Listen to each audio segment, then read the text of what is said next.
할렐루야. 오늘 이 오후 시간에도 은혜 받는 귀한 시간 되시길 소망합니다.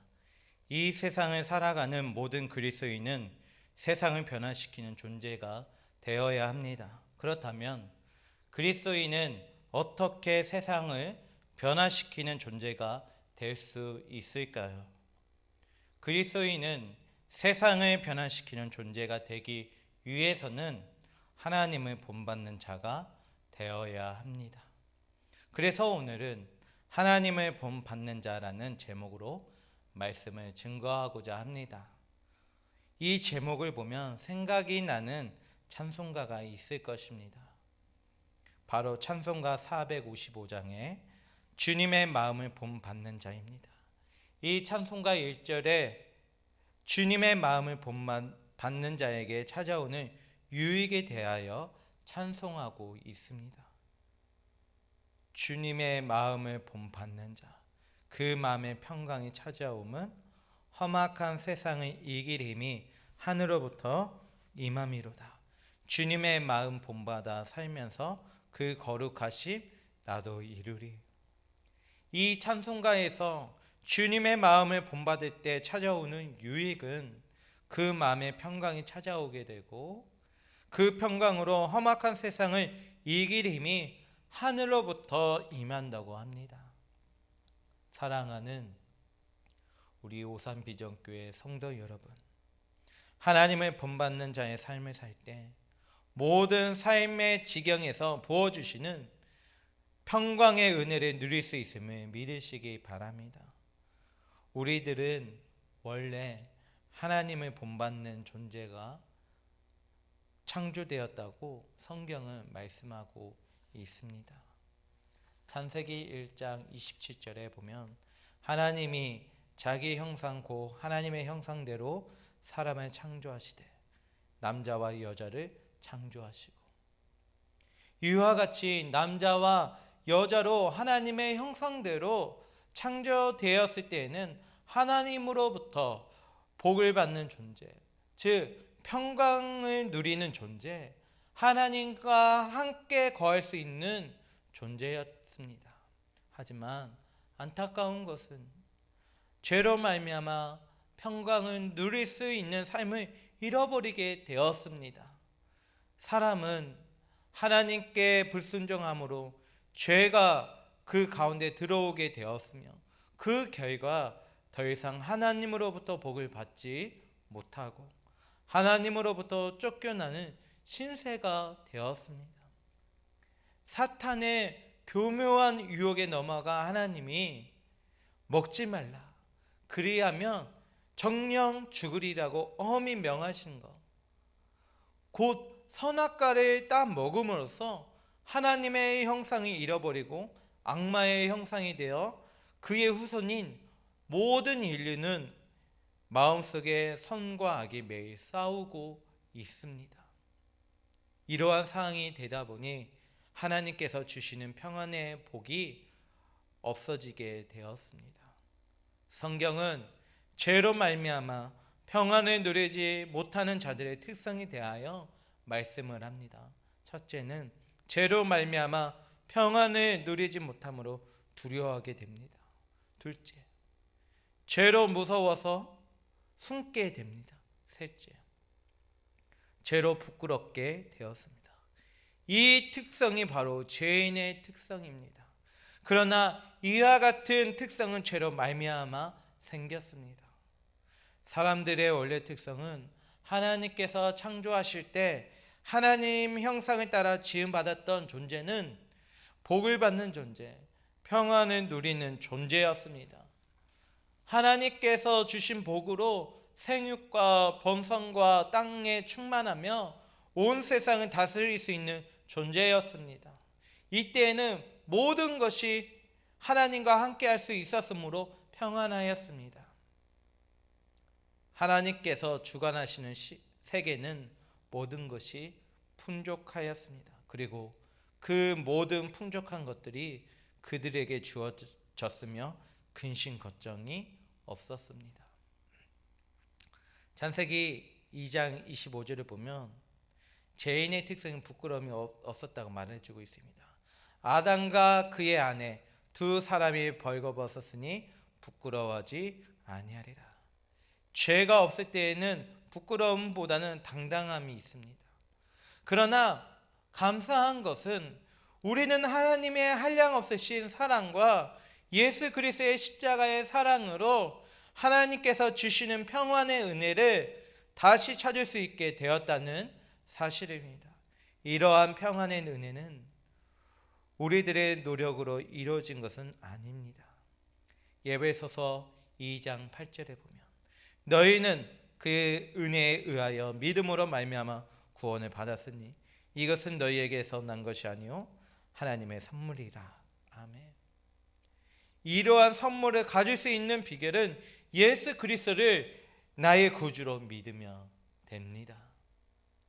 여러분이 예수를 믿고 거듭나면 예수님의 형상을 닮아서 잃어버렸던 첫 번째 본래 형상으로 되돌아갈 수 있습니다. 그리하면 죄로 말미암아 잃어버렸던 하나님께서 주시는 평안을 다시 누릴 수 있습니다. 이처럼 하나님의 마음을 본받아서 평안의 삶을 살게 될 때 우리는 거룩하고 하나님을 본받게 되고 하나님의 거룩하심을 이루면서 저 천국의 소망을 바라보고 믿음의 경주를 해나갈 수 있습니다. 그러므로 평안을 가진 하나님을 본받는 자의 삶은 세상의 삶과는 달라야 합니다. 그렇다면 우리는 어떻게 세상과는 다른 삶을 살아야 할까요? 오늘 읽은 본문은 예배소에 있는 예배소 교회에 보낸 바울의 편지 속에 나오는 말씀입니다. 바울의 편지를 받았던 1세기에 기독교 교회들은 대부분 비슷한 환경에서 그리스도의 복음을 받아 그 믿음의 뿌리가 막 자리를 잡기 시작했던 시기였습니다.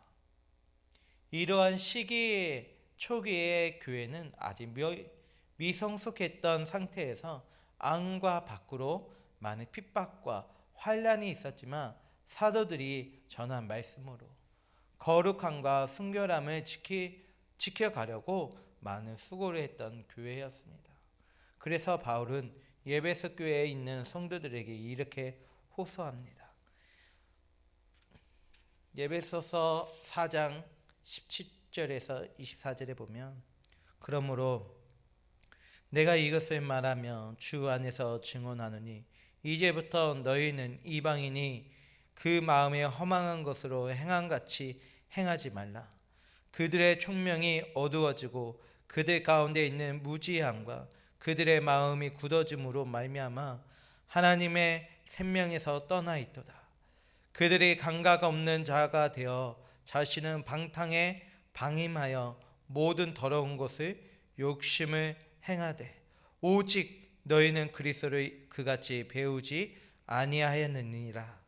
진리가 예수 안에 있는 것 같이 너희가 참으로 그에게서 듣고 또한 그 안에서 가르침을 받았을진데 너희는 유혹의 욕심에 따라 썩어져가는 구습을 따르는 옛사람을 벗어버리고 오직 너희의 심령이 새롭게 되어 하나님을 따라 의와 진리의 거룩함으로 지으심을 받은 새 사람을 입으라. 아멘. 이렇게 호소를 하고 있습니다. 그렇다면 바울이 당부한 그 하나님을 본받는 자는 무엇이 달라야 할까요? 거짓을 버리고 각각 그 이웃과 더불어 참된 것을 말합니다. 25절에 보니까 그런즉 거짓은 버리고 각각 그 이웃과 더불어 참된 것을 말하라. 이는 우리가 서로 지체가 됨이라. 아멘. 이 말씀은 언어에 대한 문제에 대한 것입니다. 교회에서 성도들이 가장 많이 상처를 받는 이유가 무엇입니까? 대부분의 경우 사람들이 교회에서 마음의 상처를 받는 이유는 다른 사람들의 말 때문입니다. 다른 사람으로부터 무시하는 말을 들었거나 다른 사람으로부터 정죄하는 언어를 들었을 때 사람들이 마음의 상처를 받는 것입니다. 그러므로 좋은 언어의 사용은 매우 중요합니다. 남에게 좋은 말과 칭찬은 많은 유익이 있습니다. 그래서 칭찬은 고래도 춤추게 한다는 말이 있지 않습니까? 사랑하는 성도 여러분, 남에게 좋은 말을 하세요. 절대로 남에게 상처를 주는 말을 하지 않기를 바랍니다.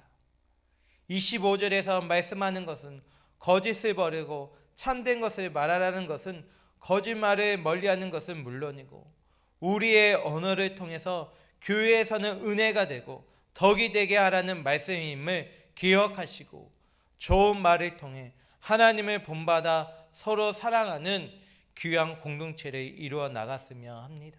두 번째로는 마귀에게 틈을 주지 말아야 합니다.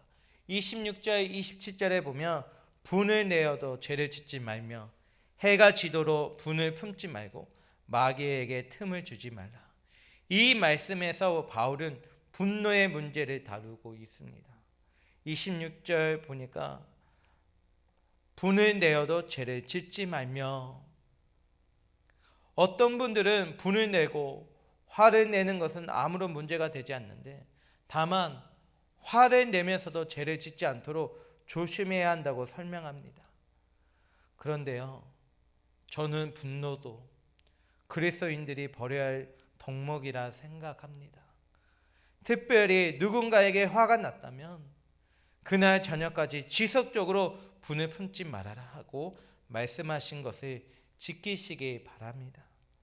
에베소서 4장 27절 바울에게 틈을 주지 말라고 말씀합니다. 이 말씀은요, 마귀가 틈을 타서 교회를 공격하고 가정을 공격하는 강력한 무기 가운데 하나가 바로 분노라는 것입니다. 우리 교회 성도들 가운데 그 누구도 교회에서 화를 내지 않으시길 바랍니다.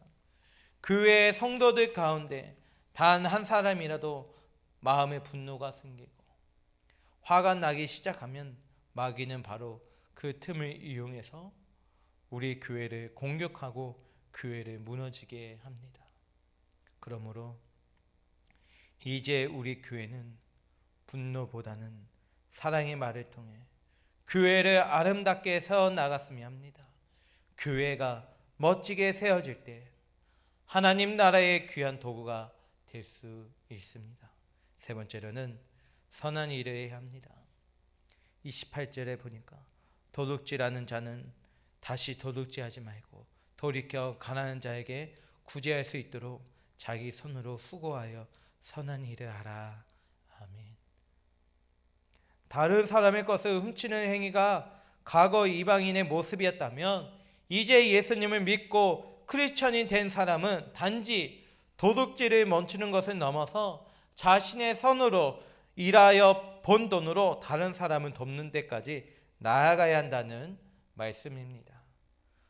바울은 지금 변화를 이야기하고 있습니다. 다른 사람을 미워하고 원망하던 사람이 예수님을 믿고 옛사람을 벗어 새로운 사람으로 옷 입었다면 그 증거가 무엇이 되어야 할까요? 그 증거는 사람에 대한 미움이 사랑으로 바뀌는 것입니다. 자신의 탐욕을 채우는 일에만 최선을 다했던 사람이 예수님을 믿고 옛사람 벗어 새로운 사람으로 옷 입었다면 그 증거는 무엇이 되어야 할까요? 하나님을 본받는 자는 자신의 탐욕에서 벗어나 다른 사람의 필요에 민감한 사람이 되는 것입니다. 우리 모두 다 다른 사람의 필요에 민감한 사람이 되어서 29절의 말씀처럼 무릇 더러운 말은 입 밖에도 내지 말고 오직 덕을 세우는데 소용되는 대로 선한 말을 하여 돕는 자들에게 은혜를 끼치게 하라는 이 말씀을 지켜 서로 친절하게 하며 불쌍히 여기며 서로 용서하기를 하나님이 그리스도 안에서 너희를 용서한 같이 하시기를 바랍니다. 말씀을 정리하고자 합니다. 이 말씀은 그리스도인의 삶에 대한 적용입니다. 예배석 교회 성도들 가운데 이미 예수님을 믿어 구원받았음에도 불구하고 과거 이방인의 모습으로 되돌아가려는 거센 움직임이 있었습니다.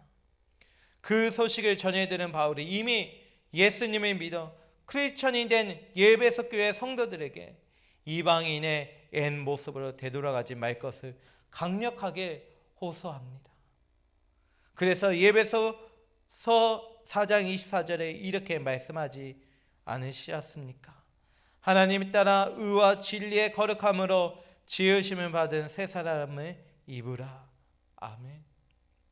우리는 이미 구원받은 그리스도인입니다. 그러므로 이제부터 옛사람의 옷을 벗어버리고 의와 거룩함으로 지으심을 받은 새 사람의 옷으로 갈아입어야 합니다. 또 우리의 옛 습관을 벗어버려야 합니다.